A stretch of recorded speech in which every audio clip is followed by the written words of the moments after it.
তো 16 বছরে জামাত শিবির গণহত্যা করছে কিনা, মানবতা বিরোধী অপরাধ করছে কিনা, গণ অভ্যুত্থানে পরাজিত শক্তি হিসাবে তাদের নেতারা পাকিস্তানে পালায়ে গেছে কিনা, প্রশ্ন হচ্ছে এগুলো কোনটা তারা করে নাই। 71 ইস্যু, আপনি 71 তো ইন্ডিপেন্ডেন্ট আলোচনা, এটা আমাদের ইতিহাসের একটা বড় অধ্যায়। সেখানে পক্ষের শক্তি বিপক্ষের শক্তি বিচার, সেটা আলাদা করে আলোচনা করতে হবে। কিভাবে এটা করা যায়, এটা করা যায় হচ্ছে যে ম্যান্ডেট ক্রিয়েট হয় কিভাবে সেটা বুঝতে হবে। যে ইন্টারিম অ্যাডমিনিস্ট্রেশন বলেন অথবা যারা গভর্নেন্সের দায়িত্বে থাকেন, তাদের শাসন করবার এখতিয়ারটা তৈরি হয় কিভাবে। প্রথমত হচ্ছে ম্যান্ডেট তৈরি হয় যুদ্ধের মাধ্যমে, লড়াইয়ের মাধ্যমে। রোমান এবং পার্সিয়ানরা, এম্পায়াররা সরাসরি সম্মুখ যুদ্ধ করেছে, গ্ল্যাডিয়েটার্স এর মতো ফাইট করেছে। যারা যুদ্ধে বিজয়ী হয় তারা ওই সাম্রাজ্য, ওই সাম্রাজ্যের সম্পত্তি, ট্যাক্স কালেকশন, রেভিনিউ, বাজেট শাসন করবার সক্ষমতা অর্জন করেন। দ্বিতীয়ত হয় হচ্ছে মডার্ন টাইমে হচ্ছে ডেমোক্রেটিক ইলেকশনের মাধ্যমে হয়, কনসেন্ট ক্রিয়েট করা হয়, যে জনগণের কাছে ভোট নেওয়া হয়, সম্মতি নেওয়া হয়, যেটার মানে আমি শাসন করব, ট্যাক্স দিব। আপনাদের নেতা ওখানে 24 ঘন্টার ভিতরে দেখলেন 72টা এক্সিকিউটিভ অর্ডার দিয়েছে। বাইডেন অ্যাডমিনিস্ট্রেশনের অলমোস্ট 2.5 বছরের কাজ সে 72 ঘন্টায় 72টা অর্ডিন্যান্স দিয়ে সে শেষ করে দিয়েছে। তো এইটা তার একটা ম্যান্ডেট। থার্ড হচ্ছে জনগণের মধ্যে ম্যান্ডেট তৈরি হয় গণ অভ্যুত্থানের মাধ্যমে, মাস আপরাইজিং এর মাধ্যমে। তো মাস uprising in itself a mandate to govern, make decisions, তো যেটা জুন জুলাই আগস্টে হয়েছে। তাই এই গণ অভ্যুত্থানে যারা বিজয়ী শক্তি, যারা গণহত্যার শিকার হয়েছে, যারা মানবতা বিরোধী অপরাধের শিকার হয়েছে, যারা 16 বছরে গণতন্ত্রহীনতার শিকার হয়েছে, তাদের এখানে রাইট জন্মায় যে আমি যেগুলো থেকে বঞ্চিত হয়েছি সেগুলো আমি আমার জন্য ফিরে পাবো। আর কতটুকু হচ্ছে আওয়ামী লীগ, জাতীয় পার্টি এবং 14 দলকে দেয়া হবে, এটার জন্য আমি বারবার যেটা বলেছি, একটা গণতদন্ত কমিশন হওয়া দরকার। কারণ এখানে আপনার মানে অপরাধের ম্যাগনিটিউডের পার্থক্য আছে। যেমন ধরেন, যেই মানুষটা আওয়ামী লীগের নেতা টাকা লুটপাট করছে, যেই মানুষটা আওয়ামী লীগের নেতা গুম খুনের সাথে ইনভলভ ছিল, চাঁদাবাজির সাথে ইনভলভ ছিল, যেই মানুষটা আওয়ামী লীগের রাতের ভোট করছে, দিনের ভোট করছে, এগুলো করছে, আর যে মানুষটার কথা আপনার শামীম ভাই বলছে যে নিরীহ সমর্থক, খালি ভোটই দেয় আওয়ামী লীগকে, এই লোকটার একরকম না।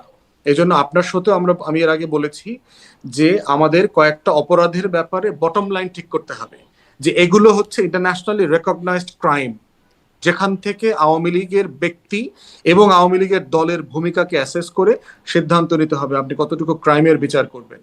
বাকিটা হচ্ছে তওবা কমিশন করা, যে বাকিটা আপনি শুধুমাত্র ভৎসনা করে মাফ করে দেবেন, যে আপনি এটা করছেন ওইটা করছেন, ছোটখাটো বিষয়। আদারওয়াইজ আওয়ামী লীগের যে এই যে বিশাল ল্যাসপেন্সার বাহিনী সারা দেশে, আপনাকে আগামী 20-30 বছর শুধু বিচারই করতে হবে। এই টোটাল ওয়ার্কফোর্সকে যদি আপনি বিচারের আওতায় আনতে হন, তাহলে রাষ্ট্র আর রাষ্ট্র থাকবে না, এখানে গৃহযুদ্ধের দিকে চলে যাবে রাষ্ট্র। তো সেখানে আমরা এই জন্য অনেকগুলো মডেল প্রস্তাব করেছি, 6-7টা মডেলে আওয়ামী লীগের বিষয়টা অ্যাড্রেস করা যায়, এবং এটাই গণতদন্ত কমিশনের মাধ্যমে এই মতামতগুলো নেওয়া দরকার। নিয়ে কোথায় বিচার, কোথায় ভৎসনা, কোথায় ক্ষমা, কোথায় দেশের লেসন নেওয়া, কোথায় ব্যুরোক্রেসি ইনভলভ, কোথায় 14 পার্টি অ্যালায়েন্স ইনভলভ, কোথায় হাসিনা কতটুকু ইনভলভ, এই প্রত্যেকটাকে ডিভিশন করে একটা কনসেনসাস বেসিস ডিসিশনে আসতে হবে। বাংলাদেশে যারা ডিসকোর্স তৈরি করেন, বয়ান তৈরি করেন, যারা বোদ্ধা, সাংবাদিক মহল, লেখক, কবি, সাহিত্যিক, এই যে টোটাল কালচারাল ফোর্স তো দিন শেষে লেফট ওরিয়েন্টেড, যারা শ্যাডো আকারে সবসময় আওয়ামী লীগের অধীনে ফাংশন করে। এবং এখনো গণমাধ্যমগুলোতে আমরা দেখতে পাচ্ছি প্রতিদিনের টক শোতে যেই লেভেলের মানে আওয়ামী লীগের কি ফিরায় নিয়ে আসার যে একটা মানে চেতনা, একটা কান্না, একটা নীরব কষ্ট, মানে গণতন্ত্রের মানে ফ্যাসাদ দিয়ে আওয়ামী লীগকে পুনর্বাসন করবার যে একটা অ্যাটেম্প্ট, এটা আমরা প্রতিদিন দেখতে পাচ্ছি। এটা একটা হিস্টোরিক্যাল ডিসকোর্স ক্রিয়েশন, যেখানে তারা বরাবরই খুব স্ট্রং ছিল, এবং এই অংশটাতে কখনোই যেহেতু বিকল্প কোনো ফাইটিং ফোর্স ছিল না পলিটিক্সের মতো, যেখানে একটা বিএনপি আছে, ডানপন্থী পলিটিক্যাল পার্টিজ আছে, কিন্তু আপনি সিনেমাতে বলেন, নাটকে বলেন, আপনি কালচারাল ফোর্স বলেন, কবি, সাহিত্যিক, এই যে দেখেন বাংলা একাডেমি পুরস্কার দিয়ে আবার উজ্জ্ব করে নিচ্ছে। তার মানে কি হচ্ছে, যে দিন শেষে বোঝা গেছে এগুলো তো সব আওয়ামী লীগের দালালি করেছে অনেকেই। তো সেই জায়গাতে আপনার ওই অংশটা কারেক্ট, আমি ভাই যেটা বলেছেন, যে ওই অংশটা একটা বেনিফিট তারা পাচ্ছে। এবং আওয়ামী লীগের নো ডাউট ইন্টারন্যাশনাল লবি খুব স্ট্রং, এবং আমরা বিভিন্ন সময় যখন বিভিন্ন ডেভেলপমেন্ট পার্টনারদের সাথে মিটিং করি, আমরা এটা বুঝি যে আওয়ামী লীগ বাহিরের শক্তি হিসাবে কত পাওয়ারফুল লবি মেনটেন করছে। তো সেই জায়গাতে কোনো সন্দেহ নাই। এরপরে আছে আপনার ইন্ডিয়ান এলিমেন্ট, যে একটা একটা বড় প্রতিবেশী রাষ্ট্র যে দলটাকে দিনে রাতে পেলে পুষে দুধ কলা খাওয়ায় আমাদের উপরে এই দৈত্য আকারে চাপিয়ে দিয়েছে।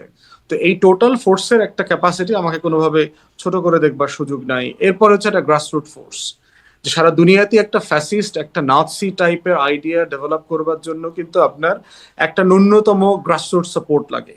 আওয়ামী লীগের এই দুরবস্থাতেও দেখবেন এই সমাজে তার 20%, 25% একটা সলিড ভোট ব্যাংক আছে, যে যারা এই হাসিনার মতো করেই তারা চিন্তা করে, একটা থাগিস কার্টেলের মতো করে তারা চিন্তা করে, মাফিয়াদের মতো করে চিন্তা করে।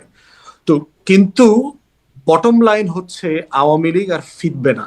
রিসেন্ট মেমোরিতে 75-এর বাস্তবতায়, যেখানে শেখ হাসিনা শেখ রেহানা ছিল ইয়াং পলিটিক্যাল ফ্যামিলির মেয়ে, বা বড় হয়েছে বাবার রাজনীতি দেখতে দেখতে, আর সেখানে হাসিনার আর রেহানার ছেলেমেয়েরা বড় হয়েছে বিদেশে, লুটপাট করা ছাড়া তারা সিম্পলি বাংলাদেশের পলিটিক্সের রাজনীতির পর্যন্ত জানে না। তাদের কেউই ভালো করে শুদ্ধ করে বাংলা বলতে পারে না। তো সেই বাস্তবতায় আওয়ামী লীগ ফিরে আসবে, ৭৯-র মতো পুনর্বাসিত হবে, সেটা আমি বোধ করছি না। তারপর আমরা দেখতে পাচ্ছি যে আওয়ামী লীগকে পুনর্বাসন করবার একটা রাজনীতি অনেকের মধ্যে আছে। শামীম ভাই আমার লাইনের ফ্রেন্ড, বাট ওনার পলিটিক্সের ব্যাপারে, ওনার পার্টির ব্যাপারে আমার সিরিয়াস রিজার্ভেশন আছে, এবং এটা আমি ওপেনলি বলেছি, সমালোচনা করেছি। ডিসপাইট অল দিস আমরা একসাথে বিভিন্ন মিটিং এ একসাথে অ্যাটেন্ড করছি। তো এই প্রশ্নটা কিন্তু শুধু আপনি আওয়ামী লীগকে করলে হবে না, জাতীয় পার্টি এবং ১৪ দলকেও করতে হবে। গণ অভ্যুত্থান এবং গণহত্যা নিয়ে তাদের বক্তব্য কি? শেখ পরিবারের আওয়ামী লীগের রাজনীতির ব্যাপারে জাতীয় পার্টির স্টেটমেন্ট কি? তারা ১৬ বছরের জন্য তওবা ইস্তেগফার করবে কিনা? তারাই গণহত্যার দায় তাদের কাছেও আছে। কারণ ১৪ দলীয় যে মিটিং হয়েছে সর্বশেষ আপনার এন্ড অফ জুলাই এবং অগাস্ট, যেখানে আপনার কারফিউ দিল, যেখানে গণহত্যার সিদ্ধান্ত নেওয়া হয়েছিল, শুট অন সাইট পলিসি, সেই পলিসি জাতীয় পার্টি সেখানে পার্টিসিপেন্ট ছিল। অতএব এই জুন জুলাই অগস্টের গণহত্যার প্রত্যেকটা সিদ্ধান্ত মেকিং প্রসেসে জাতীয় পার্টি এবং ১৪ দলের ইনভলভমেন্ট ছিল।